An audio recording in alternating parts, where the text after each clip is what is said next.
എന്തിനാണ് അപ്പോൾ നമുക്ക് വലിയ 500 കോടിയും 400 കോടിയൊക്കെ മുടക്കി പടം?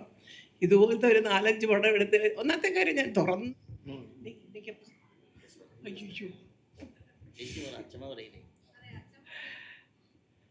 முதல்ல ரொம்ப விவிஐபியாக வந்திருக்காங்க. கார்த்திக் சார், வணக்கம் சார். இவங்க எல்லாம் என்னோட நண்பர்கள் மட்டும் இல்லை, என் சகோதரர்கள் மாதிரி. அதனால் எப்போ வேணாலும் பேசலாம், எப்போ பார்த்தாலும் நான் பேசுவாங்க. ഏതായാലും എന്നെ സംബന്ധിച്ച് പറയുകയാണെങ്കിൽ എന്നൊക്കെ എല്ലാവർക്കും അറിയാം, ഭയങ്കര സന്തോഷത്തോടുകൂടിയാണ് ഞാനിവിടെ ഇരിക്കുന്നത്. കാരണം എപ്പോഴും നമുക്കൊരു ഭയങ്കര വലിയ പടങ്ങളിലൊക്കെ അഭിനയിച്ച് കഴിയുമ്പോൾ നമ്മുടെയൊക്കെ പേരുകൾ പറയാൻ കുറച്ച് വൈകും, കാരണം വലിയ വലിയ താരങ്ങളുടെ കൂടെയൊക്കെ അഭിനയിച്ച്. അപ്പോൾ ഞാൻ വിചാരിച്ച എല്ലാം കൊച്ചു പിള്ളേർ ശരി. പക്ഷേ ഇവരെ പറ്റി ഞാൻ ഇതിന് മുമ്പും ഒരുപാട് കേട്ടിട്ടുണ്ട്. സാഗർ, ഗണപതി. ഇപ്പം ഈ പറഞ്ഞ ഏറ്റവും കൂടുതൽ ഞാൻ അടുത്തറിയുന്നത് അമീനെയാണ്. അമീൻ ഇങ്ങനെ കലക്കുമെന്ന് ഞാൻ പ്രതീക്ഷിച്ചില്ല സത്യത്തിൽ. ഭയങ്കര കാരണം ഞാൻ ഈ പടത്തിനകത്ത് അഭിനയിച്ചുകൊണ്ടിരിക്കുമ്പോഴേ എനിക്ക് തോന്നി ഇത് രസമായിട്ട് അവരൊക്കെ നാച്ചുറലായിട്ട് ചെയ്യുന്നതെന്ന് എനിക്ക് എൻ്റെ മനസ്സിൽ തോന്നി സത്യം. അത് കഴിഞ്ഞ് ഞാൻ എൻ്റെ മക്കളോട് പറഞ്ഞു, അയ്യോ അമ്മ അവരൊക്കെ വേറെ പടങ്ങളിലൊക്കെ അഭിനയിക്കുന്നുണ്ട്, എനിക്കറിയാം. അപ്പോഴാണ് പൃഥ്വി എന്നെ ഓർമ്മപ്പെടുത്തി, അമ്മയ്ക്ക് ഓർമ്മയല്ലേ സാഗറിനെ എന്നൊക്കെ പറഞ്ഞിട്ട്. അപ്പോൾ ഇങ്ങനെ ഓരോ കാര്യങ്ങൾ പറഞ്ഞു വന്ന് എൻ്റെ സന്തോഷം എന്ന് പറഞ്ഞത്, ഇങ്ങനത്തെ പടങ്ങൾ ഓടുമ്പോഴുണ്ടല്ലോ ഞങ്ങളെപ്പോലെ ഉള്ള അമ്മമാർക്കൊരു അഭിമാനവും സന്തോഷവുമാണ്. കാരണം ഇതൊരു താരമൂല്യം കൊണ്ട് ഓടിയ പടമല്ല. ഒരു ചെറിയ സംഭവത്തിനെ 2-2.25 മണിക്കൂറോ 2.5 മണിക്കൂറോ ഒരു സിനിമയാക്കി, അതിമനോഹരമായിട്ടൊരു തിരക്കഥയുണ്ടാക്കി, അത് പിന്നെ സ്ക്രിപ്റ്റാക്കി, അതിലും ഗംഭീരമായിട്ട് സംവിധാനം ചെയ്തു. അതിലൊക്കെ ഉപരിയായിട്ട് എന്താ ക്യാമറ എഡിറ്റിങ്ങും. ഞാൻ പോലും ഒരു ഷോട്ട് ഞെട്ടിപ്പോയി. അവസാനം വീണ്ടും കണ്ണാടിയിൽ എന്നെ കണ്ടപ്പോൾ ഞാനും ഒന്ന് ഞെട്ടി, അയ്യോ പോയില്ല തള്ളാതെ എനിക്ക് തോന്നി. അപ്പോൾ സത്യം പറയുകയാണെങ്കിൽ അത്ര മനോഹരമായിട്ട് ഈ പടം എടുത്തു. എനിക്ക് എപ്പോഴും ഇങ്ങനെ മെസ്സേജ് അയച്ചിട്ടിരുന്നാൽ വിജേഷിന് വല്ലതും തോന്നുന്നു വിചാരിച്ചാൽ എൻ്റെ ഫോണിനകത്ത് 1000 മെസ്സേജ്. അതിനകത്ത് ഏറ്റവും വലിയ ഒരു അഭിമാനം എന്ന് പറയുന്നത് വിദേശത്തു നിന്നാണ് കൂടുതൽ മെസ്സേജുകൾ. ലണ്ടനിലൊക്കെ 30 സീറ്റ് അവിടുത്തെ നമ്മുടെ ഈ പാരഗണിൻ്റെയൊക്കെ ഒരു പാർട്ണറായിരുന്നു എൻ്റെ ഒരു വലിയ, നിങ്ങൾക്കൊക്കെ അറിയാം, കൊച്ചിനെ കയറി ലേഡി പൃഥ്വിരാജ് എന്നൊക്കെ വിളിക്കുന്നുണ്ട്. ആതിരയുടെ അച്ഛനും അവരെല്ലാവരും കൂടെ ഒരു സ്റ്റാഫ് മുഴുവൻ പോയിട്ട് ആദ്യം ടിക്കറ്റ് കിട്ടിയില്ല. അപ്പോൾ അവരൊക്കെ പറഞ്ഞ അമ്മേ, ഞങ്ങളൊക്കെ വിചാരിച്ചതെന്ന് വെച്ചാൽ സാധാരണ മമ്മൂട്ടി സാർ, മോഹൻലാൽ സാറിൻ്റെയൊക്കെ പടത്തിൽ ടിക്കറ്റ് ചിലപ്പോൾ ആദ്യത്തെ ദിവസം പെട്ടെന്ന് എന്നാൽ അതിൽ കിട്ടും. ഇത് 3 ദിവസം കഴിയാണ് അവർക്ക് ടിക്കറ്റ് കിട്ടിയത്.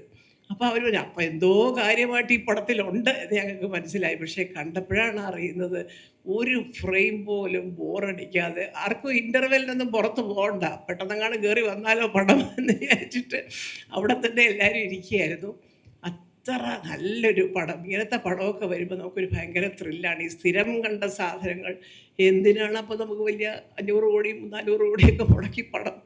ഇതുപോലത്തെ ഒരു 4-5 പടം എടുത്ത് ഒന്നാമത്തെ കാര്യം ഞാൻ തുറന്ന് പറയാണ് കേട്ടോ, ഇങ്ങനത്തെ പടങ്ങൾ ഓടാൻ പ്രേക്ഷകരും മാധ്യമങ്ങളും സഹായിക്കണം, എന്നെങ്കിലേ ഇൻഡസ്ട്രി വളരത്തുള്ളൂ.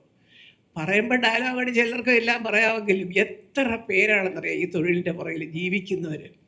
അവരെ സംബന്ധിച്ച് ഈ ചിത്രങ്ങളുടെ എണ്ണം കൂടുമ്പോഴാണ് അവർക്ക് ജോലി കൂടുതൽ കിട്ടുന്നത്. ഈ പടമൊക്കെ ഓടിക്കഴിഞ്ഞപ്പം സത്യം ഞാനാണെങ്കിൽ ഞാനുള്ള ഏത് പടം 2 സീനാണെങ്കിലും ശരി, ഞാൻ ഈ റിലീസിൻ്റെ അന്ന് പോയി സകല ക്ഷേത്രത്തിലൊക്കെ പോയി തൊഴുത്, ഭഗവാനെ ഈശ്വര മുടക്കിയ കാശെങ്കിലും പ്രൊഡ്യൂസർക്ക് കിട്ടണേ. ആ പരിപാടിയൊന്നും ഇന്നില്ല. അതൊക്കെ ഞങ്ങളെപ്പോലെയുള്ള പഴയ അമ്മമാരുടെ ഒരു രീതിയാണെന്ന് രാവിലെ ഒന്ന് കുളിച്ച് തൊഴാൻ പോകുക എന്നൊക്കെ പറഞ്ഞത്. അത് കഴിഞ്ഞ് വരുന്ന റിപ്പോർട്ടുകളും വിളിക്കുന്ന ആൾക്കാരുടെ എണ്ണം ഇങ്ങനെ കൂടി ഇത് ആരോട് എന്ത് ഉത്തരവാണ് പറയേണ്ടത് എനിക്കറിയാൻ വയ്യ. വിജേഷിൻ്റെ പറയണോ, നിർമ്മാതാക്കളെ പറയണോ, അത് ഈ പറഞ്ഞിട്ട് തിരക്കഥയും പാട്ടും ക്യാമറയും എഡിറ്റിങ്ങും എല്ലാം കൂടെ നമ്മൾ പറയത്തില്ല, ഒരു സമഞ്ജസമായിട്ട് സമ്മേളിക്കുക. അതൊക്കെ അത്ര പെർഫെക്റ്റായിട്ട് എല്ലാം കൂടെ ഒന്നിച്ചു കൊണ്ടുപോയ ഒരു പടം ഈ അടുത്ത കാലത്ത് ഞാനടക്കമുള്ളവർ കാണുന്നത് പ്രകമ്പനം. ചുമ്മാതല്ല കേരളം പ്രകമ്പനം കൊണ്ടത്, ശരി. അപ്പോൾ അതുകൊണ്ട് എന്നെ സംബന്ധിച്ച് അടുത്ത പ്രധാനമായിട്ട് പറയാനുള്ളത് മാധ്യമങ്ങളോടാണ്. നിങ്ങൾ കുറച്ച് നല്ല കുട്ടികളായിട്ട് വരുന്നുണ്ട് മാധ്യമങ്ങൾ, നല്ല പടത്തിന് നല്ലതാണെന്ന് തന്നെ പറയുന്നുണ്ട്. വലിയ സന്തോഷമുണ്ട് കേട്ടോ. എന്തെല്ലാം പറഞ്ഞാലും ശരി, ഒരു ഭാഗത്ത് മറ്റെന്തെങ്കിലുമൊക്കെ നടന്നോട്ടെ, അത് നിങ്ങളുടെ തൊഴിലിൻ്റെ ഒരു ഭാഗമാണ്. അതിപ്പോൾ എത്ര വലിയ ചാനലായാൽ പോലും അതിൻ്റെ മാനേജ്മെൻറ്റിൻ്റെ ആ ഒരു ഇഷ്ടാനുസരണം അങ്ങോട്ടും ഇങ്ങോട്ടൊക്കെ കുറച്ച് ചാഞ്ഞൊക്കെ കളിക്കേണ്ടി വരും. അതൊന്നും നമുക്ക് സ്വാഭാവികമാണ്. പക്ഷേ നല്ലതിനെ നല്ലതെന്ന് പറയാനായിട്ട് നമുക്ക് ആരുടെയും ശുപാർശ വേണ്ടല്ലോ, അല്ലേ? അപ്പോൾ ഞാനിപ്പോഴും പറയുന്നതാണ്, നല്ല ചിത്രങ്ങൾ വരുമ്പോൾ അതിൽ ആരും അഭിനയിച്ചില്ല എന്നുള്ളതല്ല, നല്ലൊരു പടം, ഒട്ടും ബോറടിക്കാത്ത രീതിയിൽ മനോഹരമായിട്ട് ഇറക്കിയിരിക്കുന്നു. ഇത് ഓടുന്നതിൽ ഒരു തെറ്റുമില്ല എന്ന് തുറന്ന് ജനത്തിനെ അറിയിക്കാനുള്ളൊരു ബാധ്യത ഞാൻ ഈ സ്നേഹിക്കുന്ന എനിക്ക് നിങ്ങൾക്കറിയാം 53 വർഷമായി മാധ്യമങ്ങളുടെ ഒരു വലിയ ചേച്ചിയാണ് ഞാൻ. നിങ്ങൾ കേട്ട് കാണും അല്ലേ? കേരളത്തിലെ 176 പേരുണ്ട്, എല്ലാ ചാനലും, എല്ലാ പത്രവും, സകലരുമുണ്ട്. ഫ്രണ്ട്സ് ആൻഡ് ഫോഴ്സ് എന്ന് പറഞ്ഞിട്ടൊരു ഗ്രൂപ്പ്. എല്ലാ പഴയ ആൾക്കാരാണ്. ജോൺ മുണ്ടക്കയം സാർ തൊട്ട് എല്ലാവരും കൂടെ തുടങ്ങിയതാണ്, ഇപ്പോഴും ഉണ്ട്. അതിനകത്ത് എല്ലാവരും കൂടുതൽ ആണുങ്ങളാണ്, പിന്നെ പെണ്ണുങ്ങളുള്ളവർ ഈ വാർത്ത വായിക്കുന്നവരൊക്കെയാണ്. അതിലെന്നെ പിടിച്ചില്ല തലതൊട്ടപ്പൻ എന്നൊക്കെ പറയുന്നതല്ലേ ഇരുത്തിയിട്ടുണ്ട്. എനിക്ക് പറയാനുള്ള കാര്യങ്ങൾ അതിൽ തുറന്നു പറയും. അതിലും എല്ലാവരും ഒരേ സ്വരത്തിൽ പറയും, ഇപ്പം കാണുന്നെങ്കിൽ പ്രകമ്പനം പോയി കാണുക, മനോഹരമായ ഒരു ചിത്രം. അപ്പം അത്രയും യുണാനിമസ് ആയിട്ട് ഐകണ്ഠേന അവരെല്ലാവരും ഈ പ്രകമ്പനത്തിനെ കുറിച്ച് നല്ല അഭിപ്രായം പറഞ്ഞു.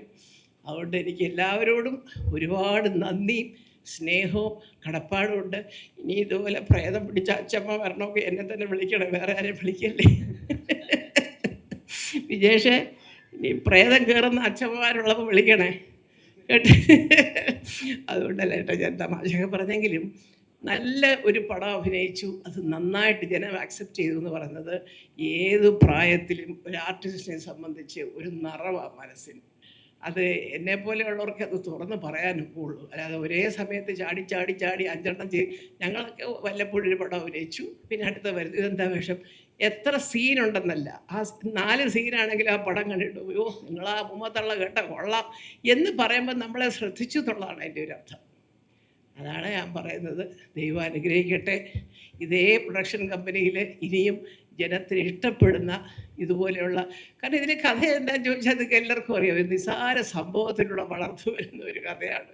ഹോസ്റ്റലിൽ താമസിക്കുന്ന കൊച്ചുമോനും കൂട്ടുകാരും എല്ലാം കൂടെ ഒരു ചെറിയ ഇൻസിഡൻറ്റിൻ്റെ പുറത്ത് പിന്നെ അങ്ങോട്ടൊരു കഥ ഉണ്ടാവുകയാണ് 2.5 മണിക്കൂർ സിനിമയായിട്ട്. അതൊക്കെ ഒരു വല്ലാത്തൊരു കഴിവ് തന്നെയാണ്. അപ്പോൾ ഇതുപോലെയുള്ള വ്യത്യസ്തമായ സംഭവങ്ങൾ സിനിമയാക്കി പുറത്തേക്ക് കൊണ്ടുവരാൻ ഈ പ്രൊഡക്ഷൻ കമ്പനിക്ക് സാധിക്കട്ടെ. കാർത്തിക് സുബ്രാജ് സാർ എല്ലാം നിങ്ങൾക്ക് തരും, ഞാൻ പറയേണ്ട കാര്യമില്ലല്ലോ. അപ്പോൾ അതുപോലെ ഇവരുടെയൊക്കെയുള്ള ഒരു സഹകരണവും മേൽനോട്ടവും ഒക്കെ കൂടെ ഉണ്ടാകുമ്പം എല്ലാം കൊണ്ടും ഐശ്വര്യവും സൗഭാഗ്യവും ഈശ്വരാധീനവും എന്നും ഉണ്ടാവട്ടെ. ആത്മാർത്ഥമായി പ്രാർത്ഥിച്ചുകൊണ്ട് ഞാൻ നിർത്തുന്നു. നന്ദി, നമസ്കാരം.